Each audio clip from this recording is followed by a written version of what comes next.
going to San Fran. You have to have a quarterback you can go win with. Vegas makes a lot of sense. Have you started recruiting Aaron Rodgers? Duh. Why would anybody not do that? A lot of Raider fans are encouraging me. We're having some fun with it. Aaron Rodgers having a lot of fun these days, and yesterday his offseason took another interesting turn. He spoke at, this is a Meanwhile on Planet Earth, he spoke at an astrology seminar on Monday, and yes, I'm serious. This is a little bit of a rundown of what went on during the astrology workshop that Aaron Rodgers spoke at, talking about, learn how to be comfortable and happy in your own skin, understanding your birth chart through the 4 elements. You know, typical Monday like most of us have. And then here's Aaron speaking at the seminar over a shot of his own birth chart. I guess, what is he, a Sagittarius? Did we figure that out? Sagittarius? So, sure. Yeah, Mina Kimes was following this on Twitter for a while, and there was a tweet she was interested in about Sagittarius, right? Key dislikes feeling confined and being subject to rules. And you see there, yes, Mina found that interesting as well. And Dominique Foxworth finds that interesting. And let's be honest, on some level, whether we like it or not, we all find this very interesting. I'm interested. Yeah, right, exactly. I want to know what Aquarius is. What do we make? You want to know what Aquarius? Well, yeah. I mean, look, I'm sure you could have logged on to the seminar. I mean, seemed like you're slacking. I think, I'm not into astrology, but I mean, it's no weirder than a lot of other religions are. So if it works for him and it makes him feel comfortable, more power to you, Aaron Rodgers. And he does seem happier. But I do think, yeah, he seems happier. He seems in a better place. And if the stars and the moon can do that for you, then I'm happy for you. And what Mina found suggests that maybe there's something to that. But anyway, I would suggest that Aaron Rodgers take his time and figure out what he wants to do. And the best place for him, in my view, is back in Green Bay. Well, I don't think that he needs your encouragement to take his time and figure out what he wants to do, because it seems like that's his thing, right? The offseason comes along, he bops around all these places, he drinks some tea, he goes and checks out his star chart. If you're the general manager of the Green Bay Packers, what do you need to see and hear and win? A deadline a week before the league begins, which is about March 7th, and here's why.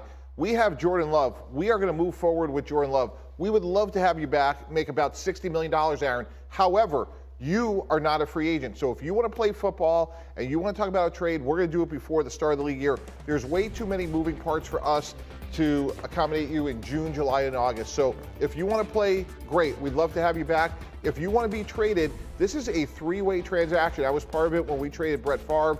If you want to go to the Raiders and they're offering a 7th-round pick and the New York Jets are offering 2 first-round picks, we're not just going to allow you to go to the Vegas Raiders. So this is very complicated.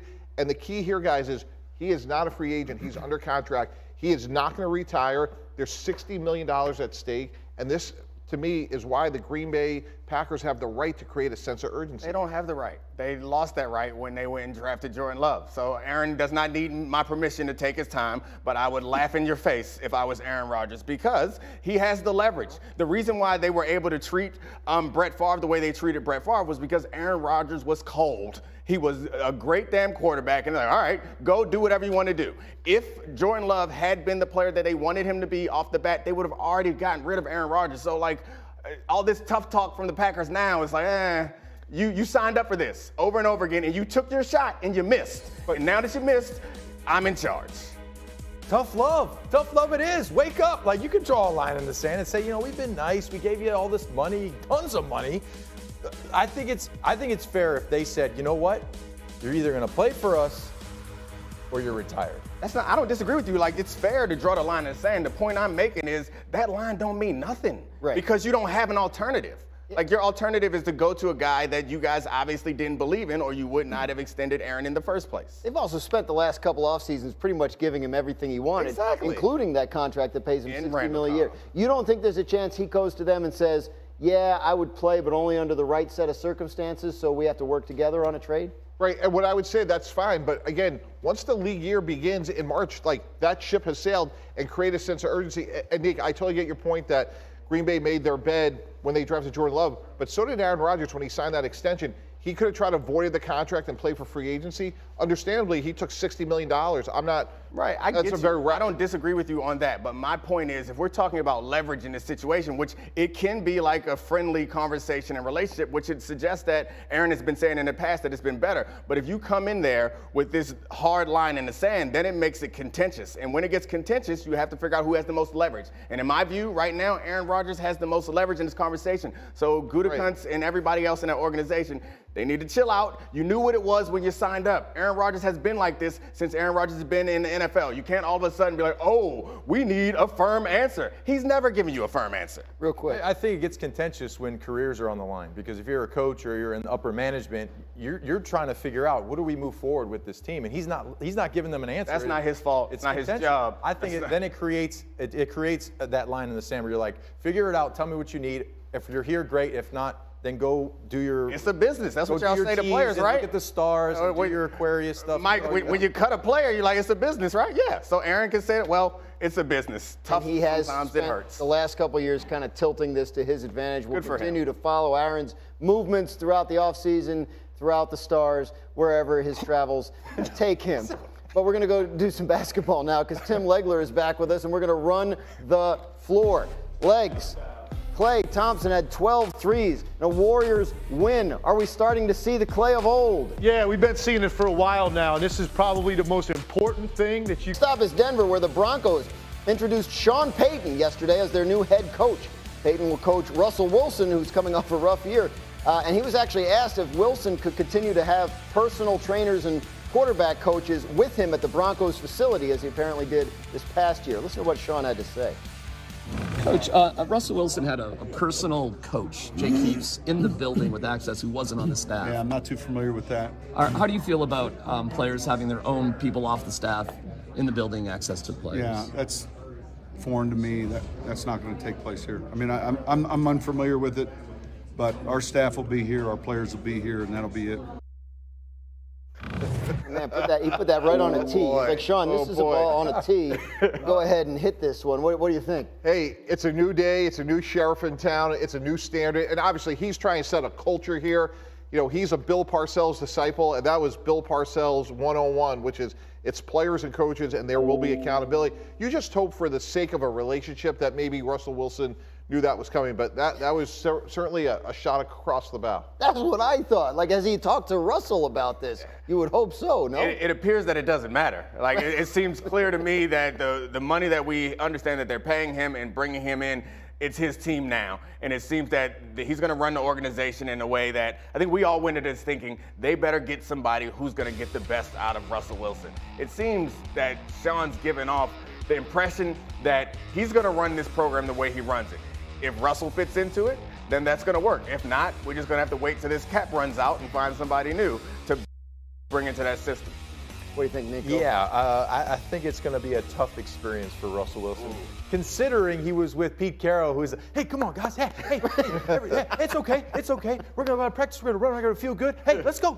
And then he's going to Sean Payton. It's like, yeah, it's not going to happen. It's just not going to happen. I mean, as long as Sean Payton still has, I mean, he's only been away for a short period of time, one season, but as long as he still has the offensive acumen that he had in the past, like, I have full faith that they'll be able to get this on track. And then the coaches, all this other stuff won't matter. As long as you win football games, nothing else matters. And I think they have the talent, the coach, and maybe the quarterback to do that. Maybe the quarterback. But what do you think is the biggest thing that has to happen here for a Russell Wilson turnaround under Sean Payton? It's easy. The offensive line has to play better, and it has to be firm. When Drew Brees came over to the Saints, he was a disappointment. He had a shoulder surgery, and there was a lot of questions about, how good he was. And what Sean Payton did for a decade was they had a firm pocket and let Drew Brees step up in the pocket, and he went on to have, obviously, a Hall of Fame career. For Russell Wilson, he's a height-deficient quarterback. Same thing. Keep the pocket firm. Let him step up. He can obviously make great plays outside the pocket, but that only works if you have a good structure, and I'm sure that's what Sean Payton's job number one is going to be. All I heard all year was that Russell can't play in structure. Do you think it can work under Payton? So the tough part is, in 2006, I was drafted. I was that first draft class with the Saints. So coming into that environment, it was very much so a hard line. What's in the past is over. We're moving forward. We're creating something great here. We're going to create a winning culture. And how do you do that? You have to get rid of that old stuff, all that baggage. You got to get rid of the baggage and create something new. So there's going to be some growing pains here. And guys that are on this team that are really good football players aren't going to be there because either their attitude or their accountability or how they go about their business day to day.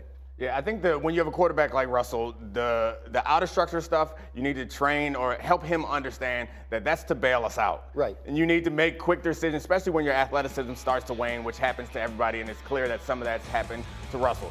His out of structure stuff is as good as anyone's in the league when he's at his best. But you don't want to live on that. No one wants to make a complete diet of that. Even when he was in Seattle, they were much more run focused, and then he would do the out of structure stuff before. It seemed like last year they had an offense that didn't have much didn't have many easy passes in it, and Russell was trying to make more happen than he can. So I think one thing we know about Sean Payton is he's going to have a structured offense that allows for quick, easy decisions for Russell, as long as he buys into that. And then when things break down, make some magic, and we'll see what happens. Like he always used to, and then last year couldn't do really much of either. The Payton-Wilson marriage